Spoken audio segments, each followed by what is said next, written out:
Kenapa sih mendukung Polri tetap status quo seperti sekarang di bawah presiden? Ada banyak kekhawatiran, paling utama nih saya identifikasi dari nomor 1 ya. Kekhawatirannya adalah presiden itu punya besar kemungkinan untuk menggunakan dalam tanda petik Polri untuk kepentingan politik. Bagaimana yakin ketika di bawah menteri tidak akan ada istilah parcok? Malah di sana jauh lebih rawan. Kenapa? Menteri itu bisa siapa saja ditunjuk oleh presiden. Bisa jadi dari kalangan partai politik. Bayangkan kalau seandainya nanti suatu saat nanti pimpinan mereka yaitu menteri, ketika misalnya Polri berada di bawah kementerian, itu merupakan dari kalangan partai politik yang disebut sebagai petugas partai. Maka Polri akan menjadi alat dari petugas partai itu sendiri. Sehingga kalau kita bilang bahwasannya dijadikan alat kekuasaan, ya menurut kami gitu ya, lebih baik untuk dijadikan tetap alat kekuasaannya presiden dibandingkan alat kekuasaannya partai politik toh. Just to be clear, berarti gini, tidak apa-apa bagi Anda, tidak apa-apa Polri menjadi alat kekuasaan presiden. Perlu diuraikan alat kekuasaan dalam konteks apa? Bagaimana ia memimpin, menjalankan program Astacitanya ke depan dalam 5 tahun mendatang tanpa memiliki alat kekuasaan itu sebagai instrumen kekuasaannya dia. Bagaimana Pablo menjawab mengenai tudingan pemilu 2024 diduga ada istilah yang kita kenal sekarang yang saya sudah sebutkan tadi, parcok. Diduga tidak bisa dibuktikan secara hukum, lagi-lagi saya sampaikan disclaimer seperti itu, tidak bisa kita buktikan secara hukum, tetapi ada dugaan kuat bahwa ketika di bawah langsung presiden maka ia justru bisa menjadi alat kekuasaan dalam arti yang negatif, bukan alat kekuasaan yang bisa menjalankan atau mengeksekusi semua janji politik dalam bentuk program kerja presiden. Kalau memang seandainya kita mau bilang bahwa Polri sebagai alat kekuasaan untuk pemilu mendatang, pertanyaan saya, kepolisian di negara luar sana kalau kita bandingkan juga kerap ada oknum yang dipergunakan sebagai alat politik tadi kan. Apa yang membuat Polri itu harus ada di bawah kementerian? Apa sih yang dirasakan langsung oleh masyarakat, yang dikomplain oleh masyarakat tentang Polri sehingga Polri harus ada di bawah kementerian? Ini adalah langkah atau upaya politik untuk melemahkan presiden. Justru dengan Polri dijauhkan dari presiden, di bawah kementerian, bukan malah memperkuat presiden, tapi dibuat sebagai langkah atau upaya untuk melemahkan presiden itu sendiri. Maka saya ingin selalu sampaikan kepada para petinggi kita di sana, udahlah, jangan bawa kami rakyat Indonesia ini ke dalam ranah politis. Alasan politis apa yang Pablo baca dari mereka yang punya pandangan bahwa ini harus dibawa kementerian?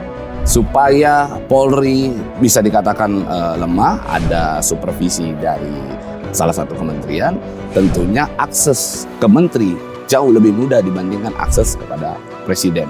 Sehingga negosiasi, lobbying bisa dilakukan kepada menteri saja, cukup kepada menteri, tidak perlu harus kepada presiden.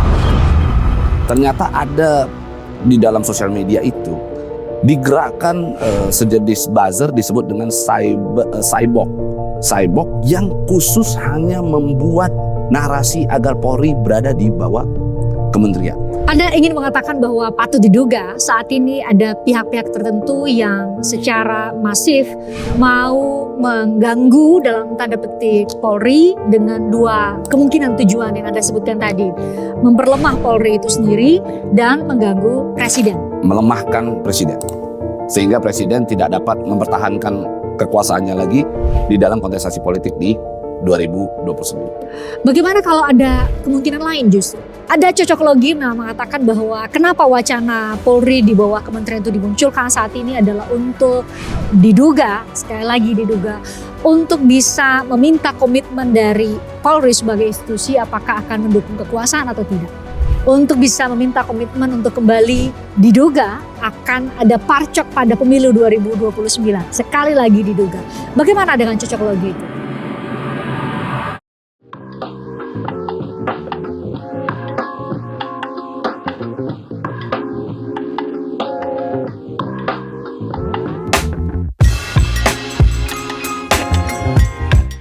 Polemik mengenai desain institusional Polri masih terus berlanjut. Ada banyak pihak yang menyatakan dukung tetap di bawah presiden langsung. Tapi ada juga banyak pihak, tidak sedikit, yang menyatakan bahwa paling tepat Polri itu berada di bawah kementerian. Atau Anda mungkin sudah nonton konten kami, ada juga yang berpendapat bahwa nggak perlu ada di bawah kementerian atau di bawah presiden, yang penting ada dewan pengawas atau lembaga yang mengawasi Polri. Nah, kali ini saya sudah bersama dengan Pablo Benua, Ketua Komite Nasional Advokat Indonesia. Ini salah satu organisasi advokat yang lahir ya.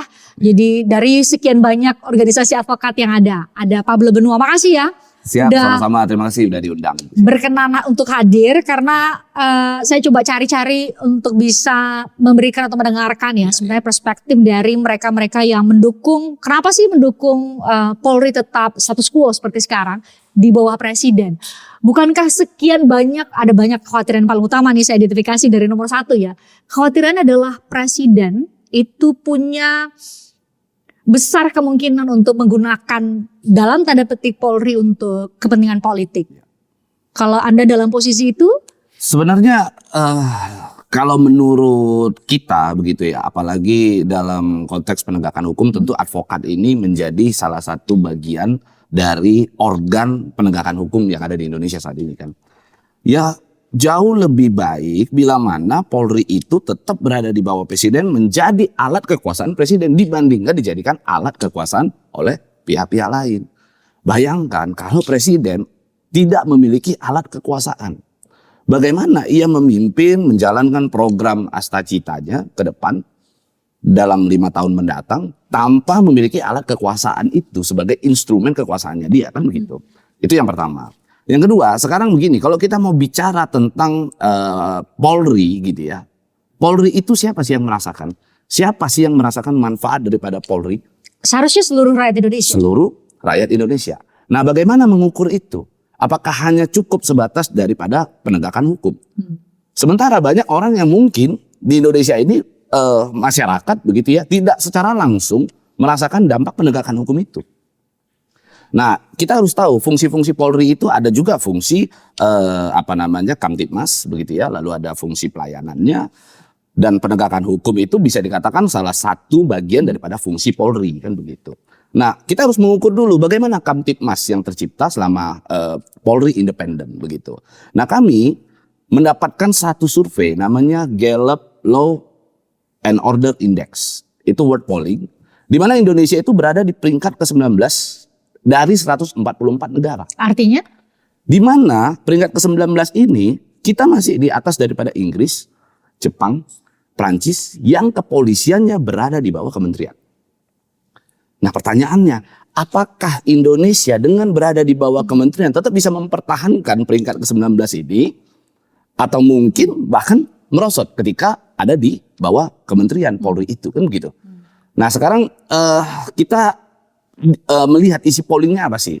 Isi pollingnya terkait dengan keamanan, kenyamanan masyarakat dalam misalnya berjalan di tengah malam, misalnya sendirian begitu. Kita bandingkan dengan Jepang misalnya. Di Jepang selama 1 tahun ratusan ribu perkara yang dianggap kecil itu diabaikan. Karena keterbatasan anggaran, karena mereka berada di bawah kementerian. Karena kalau seandainya Polri dari independen turun ke kementerian begitu ya, otomatis akan ada pemangkasan anggaran di sana. Yang tadinya misalnya saya kasih gambaran begini, satu perkara dengan perkara yang lain anggarannya akan sama kan. Kita menghitung dengan uang Indonesia lah misalnya. Perkara pencurian 1 juta, perkara penipuan penggelapan yang nilainya besar 1 juta begitu. Nah, kalau di Jepang persepsinya lebih bagus 1 juta ini kita manfaatkan untuk yang perkara yang besar. Karena value-nya tinggi. Nah, sementara yang kecil-kecil ini diabaikan. Hal itu yang terjadi di kepolisian yang berada di bawah kementerian gitu. Sementara di Indonesia bisa kita lihat kasus pencurian banyak yang diproses. Jadi tapi banyak yang melihat Pablo bahwa sesimpel dengan bahwa ketika kita mau menganalogikan ya atau mau menyamakan, kakaknya ini dalam tanda petik TNI itu kan di bawah kementerian juga gitu ya. Toh jalan-jalan saja, dan saat ini dengan anggaran, salah satu anggaran yang salah satu badan atau organisasi yang organisasi negara yang punya anggaran yang begitu besar. Kan nggak sesimpel bahwa ya kalau dia pindah ke kementerian kemudian anggarannya di bawah dari itu. ini persoalannya adalah menjauhkan, kalau bagi sejumlah pakar hukum tata negara bilang bahwa ketika dia berada di bawah kementerian itu bisa dijauhkan ya, dia jadi berjarak dengan presiden sehingga kemudian dugaan-dugaan yang mungkin sulit ya tapi dibuktikan secara hukum memang menggunakan istilah parcok dan lain itu tidak akan terjadi kalau dia di bawah menteri. Bagaimana yakin ketika di bawah menteri tidak akan ada istilah parcok? Malah di sana jauh lebih rawan. Kenapa? Menteri itu bisa siapa saja ditunjuk oleh presiden. Bisa jadi dari kalangan partai politik. Kita ingat dulu ada istilah petugas partai.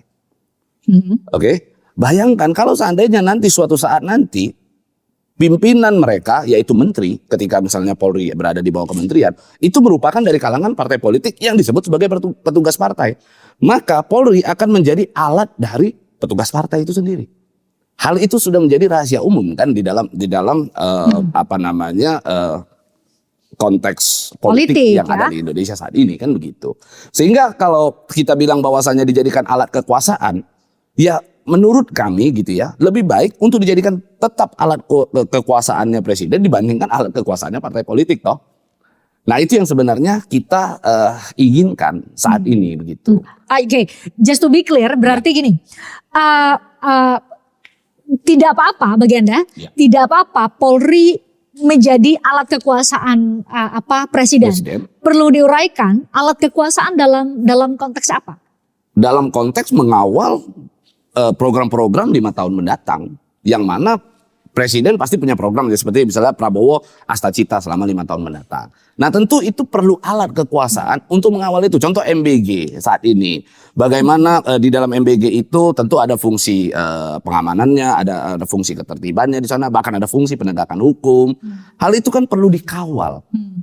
Dan sekarang kalau kita mau dibandingkan misalnya tadi Christian sempat sebut bahwa ada kenapa tidak disamakan dengan kakak kandungnya TNI ya. TNI. Nah sementara TNI itu fungsinya adalah fungsi pertahanan toh.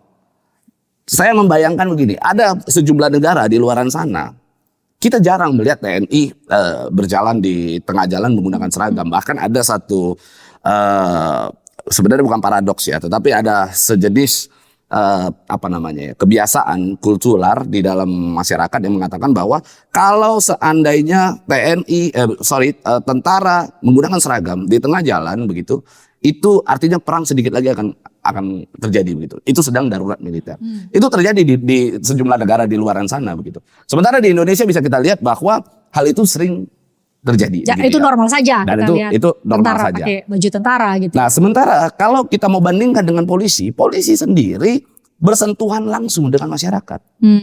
Masyarakat saat ini mau ngurus SKCK begitu ya. Tadi kita sempat bahas SKCK. SKCK kita pasti tentunya membutuhkan kepolisian. Masyarakat akan bersentuhan langsung dengan kepolisian. Ngurus SIM, STNK gitu ya. Di Samsat kita berurusan dengan pihak kepolisian. Banyak hal yang masyarakat dapat bersentuhan langsung dengan pihak kepolisian untuk lini kehidupan sehari-hari. Nah, apa urusan yang langsung dirasakan oleh masyarakat berhubungan langsung dengan TNI? Kan nggak ada. Sehingga kalau kita bilang urgensi Polri tetap berada di bawah presiden, bahkan kalau kita inginkan agar Polri cenderung diperkuat di sini, ya menurut kami itu jauh lebih tepat. Apa beda? Konkretnya beda kecepatan dan terutama ketepatan memberikan pelayanan optimal kepada masyarakat ketika dia di bawah Pak Menteri, di bawah Pak Presiden gitu. Apa efek yang paling konkret yang bakal kita rasakan? Apakah hanya sekadar soal panjangnya birokrasi, jadinya lebih panjang birokrasinya atau hal konkret apa? Ya kalau di kementerian tentu pasti birokrasinya itu jelas lebih panjang karena keterkaitan anggaran tadi toh. Nah kalau seandainya saat ini kita harus bayangkan bahwa Indonesia ini dari Sabang sampai Merauke ini sangat luas sekali. Oke, butuh satu decision maker di dalam Polri itu yang mana tidak melalui birokrasi yang sebegitu panjang.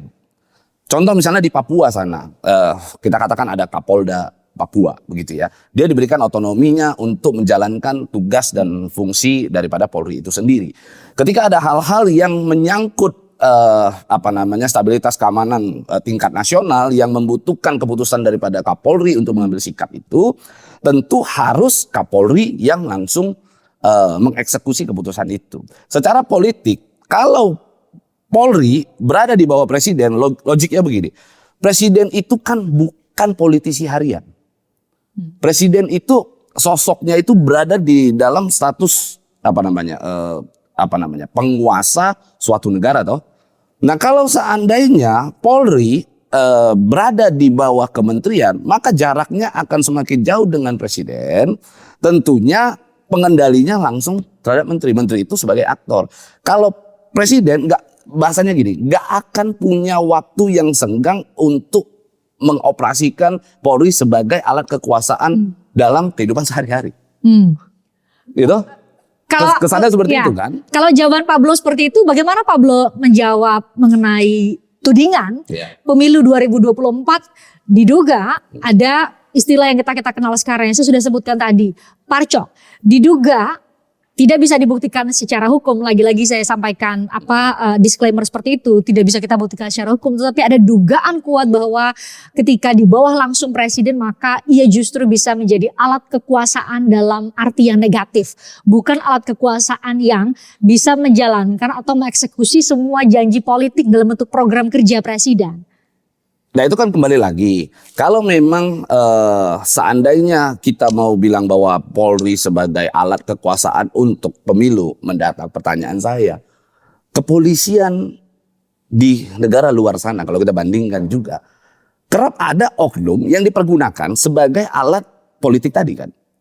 Di luar juga tidak hanya alat politik, alat dalam banyak hal ya. Alat dalam banyak hal itu dilakukan juga. Itu mereka juga mengalami hal yang serupa. Kembali lagi kepada moralitas para anggota. Maka kemarin itu sempat kita menyampaikan bahwa Polri ini kalau kita mau mereformasinya, maka caranya hanya satu, perkuat mereka, perkuat SDM-nya. Sejak pendidikan dari awal. Mulai dari misalnya akademi kepolisian atau sekolah bintaranya begitu ya, diperkuat di sana, diberikan spesifik terhadap fungsi-fungsinya mereka. Skill mereka ya. Skillnya mereka. Misalnya mereka di Serse ya cukup di Serse. Sekarang sudah ada di Serse. Tapi pertanyaannya banyak sekarang memang anggota Polri yang tidak begitu mau ke Serse. Karena rawan masalah dan lain-lain kan begitu. Itu terjadi saat ini di Indonesia. Sehingga hal itulah sebenarnya kalau kita mau memperkuat Polri, mau meningkatkan fungsi dan tugas Polri, perkuatlah di spesifik diklat tadi begitu loh. Pendidikannya mereka mulai dari SDM. Jadi menurut Pablo tidak penting kita memperdebatkan soal ini Polri independen dari siapa, berada di bawah entitas mana, mau presiden atau kementerian. Yang paling penting adalah institusi Polri-nya sendiri. Ya. Yang penting adalah moralitas setiap SDM yang ada di dalam Polri. Sekarang gini deh, kenapa sih urgent banget orang mau Polri itu berada di bawah kementerian? Coba misalnya saya tanya ke Christian, apa yang membuat Polri itu harus ada di bawah kementerian? Apa sih yang dirasakan langsung oleh masyarakat, yang dikomplain oleh masyarakat tentang Polri sehingga Polri harus ada di bawah kementerian? Apa misalnya? Penegakan hukum. Selalu semua orang berbicara tentang penegakan hukum. Bahkan Pak Mahfud MD juga berkali-kali menyatakan bahwa terkait dengan penegakan hukum.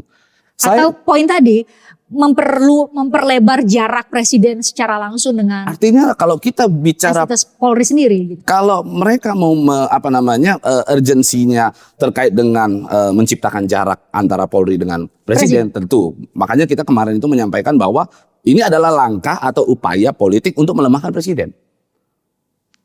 Justru dengan Polri dijauhkan dari presiden, dibawa kementerian, bukan malah memperkuat presiden, tapi dibuat sebagai langkah atau upaya untuk melemahkan presiden itu sendiri, kan begitu. Dan itu adalah ranahnya politik. Masyarakat tidak berdampak langsung terhadap urusan politik itu. Sehingga masyarakat banyak yang komplain dan ikut-ikutan akhirnya mendukung Polri berada di bawah kementerian.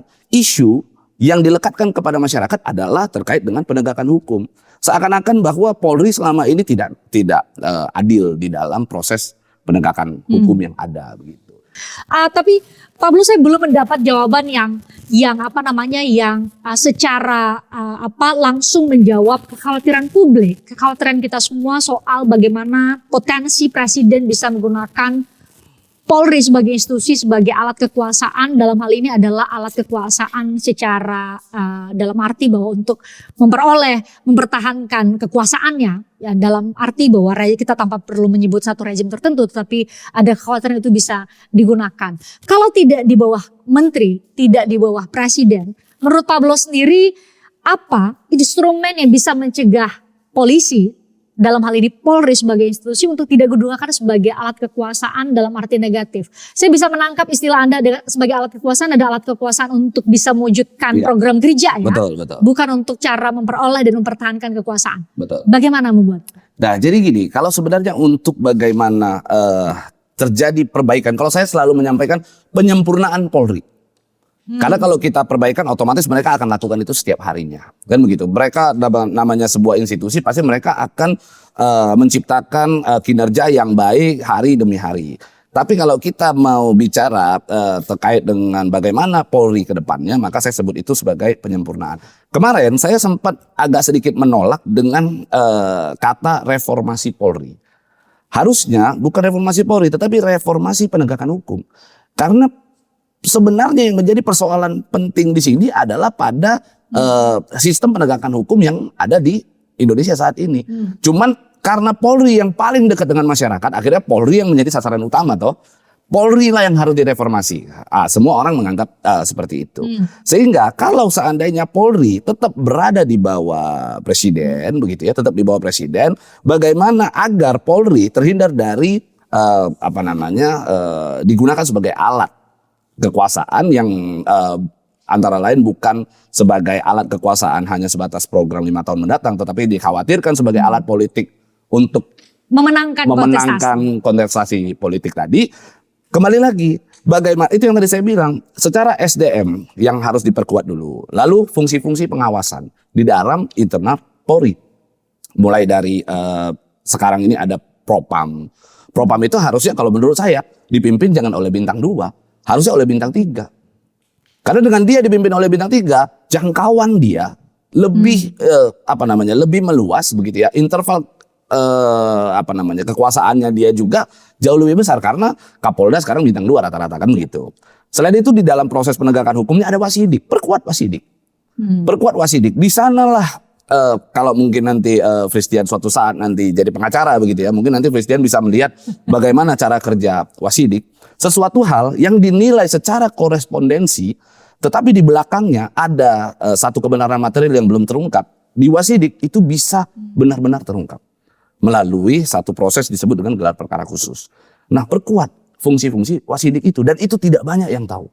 Bahkan pengacara sendiri banyak yang nggak tahu tentang gelar perkara khusus, mekanismenya dan lain-lain begitu. Makanya saya bilang perkuat itu. Yang ketiga, perkuat Divkum, divisi hukum.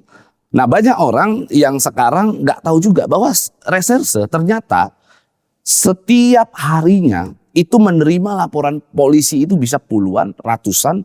Bahkan kalau kemarin saya komunikasi dengan salah satu penyidik di Polres begitu ya. Di tingkat Polres satu unit setiap tahun itu bisa menerima ribuan, 1.000 sampai 2.000 LP satu unit. Nah, sementara saya tanya ke beberapa penyidik begitu ya, dan anggota Serse ya, berapa yang kalian sanggupkan menyelesaikan itu dalam satu unit? Paling banyak 20. Jadi kebayang nggak bahwa dari 1.000 itu akan ada 900 lebih LP setiap tahunnya tidak diselesaikan. Nah, itu yang kita keluhkan. Nah, ya? Itulah yang membuat akhirnya masyarakat, para pencari keadilan gitu ya, merasa bahwa kerja Polri lambat. Padahal sistemnya seperti itu. Nah, sehingga saya makanya menyampaikan Divkum harus diperkuat, plus Serse harus diperbanyak personilnya.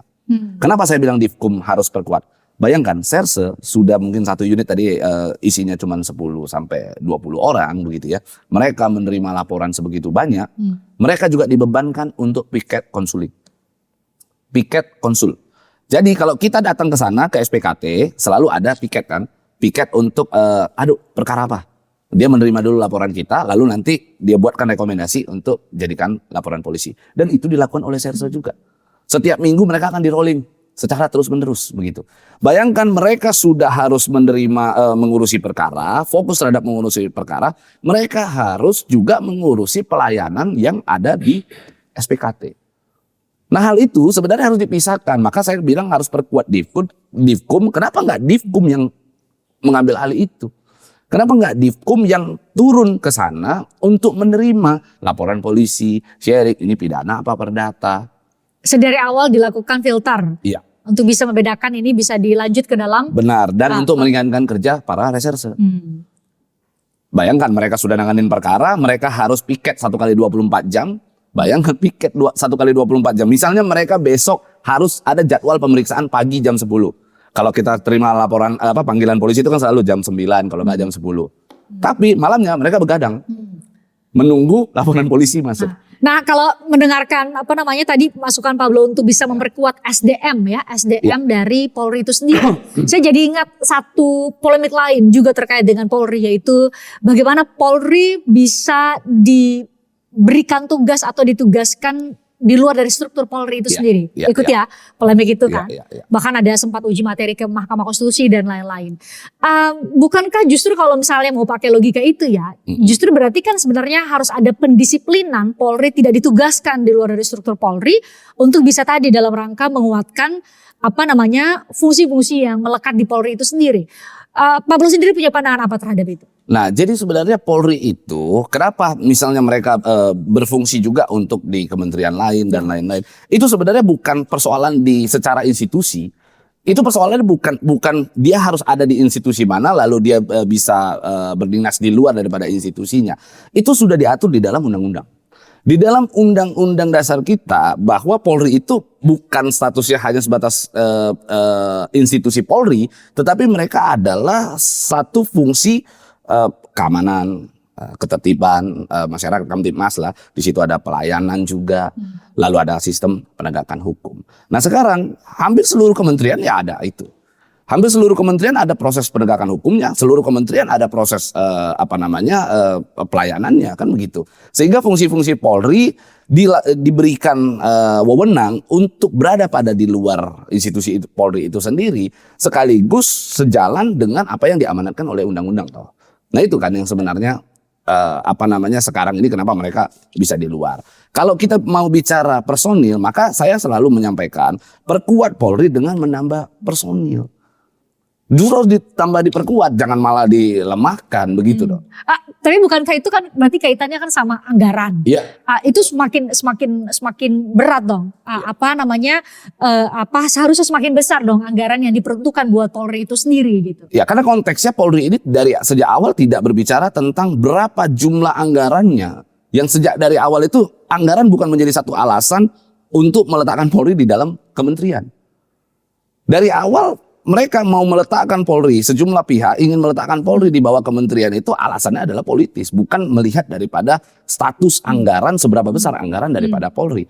Kalau anggaran tentu dengan anggaran yang Polri saat ini punya, yaitu mungkin 3 besar ya, 3 besar harusnya dapat mencakup itu semua. Alasan politis apa yang Pablo baca dari mereka yang punya pandangan bahwa ini harus di bawah kementerian? Supaya Polri bisa dikatakan lemah, ada supervisi dari salah satu kementerian, tentunya akses ke menteri jauh lebih mudah dibandingkan akses kepada presiden. Sehingga negosiasi, lobbying bisa dilakukan kepada menteri saja, cukup kepada menteri, tidak perlu harus kepada presiden. Itu sangat mungkin terjadi. Itu boleh kita mensimulasikan. Kalau seandainya menteri yang pegang, sesama menteri pasti aksesnya gampang. Sesama politisi akan gampang untuk mengakses menteri itu. Ayo kita gunakanlah bagaimana Polri ini untuk mensukseskan kepentingan-kepentingan secara pribadi. Itu bisa. Kan menurut Anda munculnya wacana menempatkan Polri di bawah kementerian lebih berat isu mana? Lebih berat pertimbangan mana? Pertimbangan hukum, pertimbangan institusional untuk memperbaiki Polri, atau justru untuk kepentingan politik? Kepentingan politik. Murni di sini hanya untuk kepentingan politik. Karena terlihat sekali bagaimana kemarin kami juga berhasil menyusun ya dan melakukan analisa. Ternyata ada di dalam sosial media itu digerakkan sejenis buzzer disebut dengan cyborg. Cyborg yang khusus hanya membuat narasi agar Polri berada di bawah kementerian. Kami menemukan itu dan itu jumlahnya tidak sedikit, jumlahnya sangat besar sekali. Dan kami mendeteksi ruang lingkupnya. Kami sebenarnya sudah memahami ini arahnya kemana begitu ya. Makanya kami akhirnya berinisiatif, kami para advokat melalui Komite Nasional Advokat Indonesia kami muncul, kami menyatakan mendukung karena saat ini yang digaungkan di dalam sosial media adalah penegakan hukumnya yang bermasalah. Seakan-akan Polri melaksanakan penegakan hukum itu bermasalah. Nah, kami yang merasakan langsung, kami para advokat adalah para pencari keadilan. Kami merasakan langsung, sepertinya tidak separah itu yang dinarasikan, digoreng dan dinarasikan di sosial media. Contoh kecil, banyak orang yang kemarin melihat mensreanya Panji Pragiwaksono. Saya nggak mau bahas Panjinya, tetapi pada saat akhir penutupnya Panji sempat menyatakan bahwa polisi kita membunuh, kan begitu. Itu dipotong endingnya, lalu di komennya itu diserbu dengan bahasa, nah maka itu Polri harus berada di bawah kementerian, Polri harus di bawah kementerian. Banyak secara masif itu dilakukan. Nah, saya mau sampaikan begini, bahwa itu kan hanya stand up komedi. Kenapa sih kita harus beramai-ramai mempersoalkan urusan itu, lalu kita baperan, lalu kita membuat komen sedemikian rupa agar masyarakat tergiring opininya untuk lari ke Polri berada di bawah kementerian begitu. Sehingga akhirnya kami melakukan pengecekan, kami telusuri, ternyata akunnya itu adalah cyborg semua. Dan itu jumlahnya bukan sedikit, itu sangat besar sekali. Kami juga sudah berhasil menelusurinya. Anda ingin mengatakan bahwa patut diduga saat ini ada pihak-pihak tertentu yang secara masif mau mengganggu dalam tanda petik Polri dengan dua kemungkinan tujuan yang Anda sebutkan tadi. Memperlemah Polri itu sendiri dan mengganggu Presiden. Ya, melemahkan Presiden. Sehingga Presiden tidak dapat mempertahankan kekuasaannya lagi di dalam kontestasi politik di 2029. Bagaimana kalau ada kemungkinan lain justru?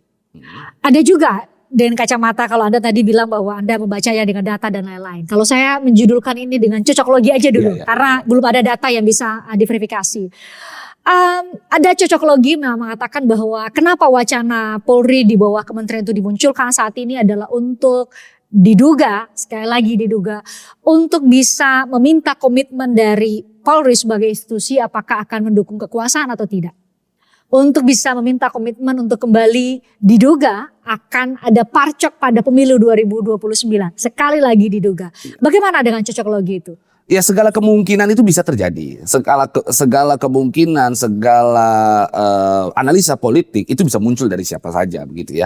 Bisa juga ada orang yang sebagian membuat satu narasi justru sebaliknya. Dengan Polri berada di bawah kementerian justru akan memperkuat Presiden. Ini kan bisa saja kan membuat narasi itu. Karena saat ini kalau kita berbicara bahwa Polri berada di bawah kementerian berarti memperkuat Presiden, berarti saat ini Polri kita lemah dong.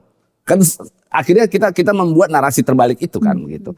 Tapi yang kita lihat intinya adalah reformasi Polri ini yang selama ini digaungkan untuk menciptakan kepuasan masyarakat yang berdampak langsung terhadap masyarakat. Berarti bukan politis. Nah, sementara narasi yang dibuat itu kan keterkaitan terhadap terhadap politik kan begitu, terhadap situasi politik kita saat ini. Maka saya ingin selalu sampaikan kepada para petinggi kita di sana, udahlah jangan bawa kami rakyat Indonesia ini ke dalam ranah politis, apalagi politik yang terkait dengan institusional ini begitu loh. Kami pengennya agar apa yang bisa berdampak langsung terhadap masyarakat, terutama kami para advokat, yang mana kami selama ini menjadi organ daripada penegakan hukum, juga ikut berfungsi dengan baik di sana. Jadi narasi-narasi yang nanti Polri ada di kementerian maka Presiden akan tambah kuat, lalu nanti Presiden akan tambah lemah, itu adalah urusannya politis. Silakan yang penting jangan ganggu keamanan, ketertiban masyarakat secara global gitu.